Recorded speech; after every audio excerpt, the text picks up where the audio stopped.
వాక్యం వింటున్న చెల్లి తమ్ముడా, యవన బిడ్డలారా, వివాహమైన తల్లులారా, వివాహమైన పురుషులారా, ఈ చిన్న బలహీనత ఏం చేస్తాది? నా భర్త నన్ను చూడట్లా, పసిగట్టట్లా, నా భార్య నన్ను చూడట్లా, పసిగట్టట్లా, ఇది నన్నేం చేస్తాది? ఈ చిన్నది నన్నేం చేస్తాది? ఆ చిన్నదే నీ బ్రతుకును చిదిమేస్తాది. జాగ్రత్త, మర్చిపోకు.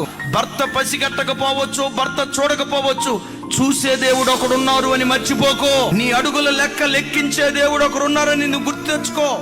నువ్వు కూర్చోవటం దేవునికి తెలుసు, నడవటం దేవునికి తెలుసు, నువ్వు పండుకున్నది తెలుసు, చాటు మాటున మాట్లాడిన ప్రతిదీ నీ దేవుడు విన్నాడు. తమ్ముడు, నా వైపు చూడు. చెల్లి, నా వైపు చూడు. నీలో కూడా ఏదో పులిసింది కొంచెం ఉంది, జాగ్రత్త. చచ్చిన ఈగలు కొన్ని ఉన్నాయి, జాగ్రత్త. తైలమంతా కంపు కొట్టక మునిపే, నీ కొంప కొల్లేరు కాక మునిపే, ఆ కొంచెం నీ కొంపను కోల్చక మునిపే దాన్ని నీలో నుంచి తొలగించుకున్నావా?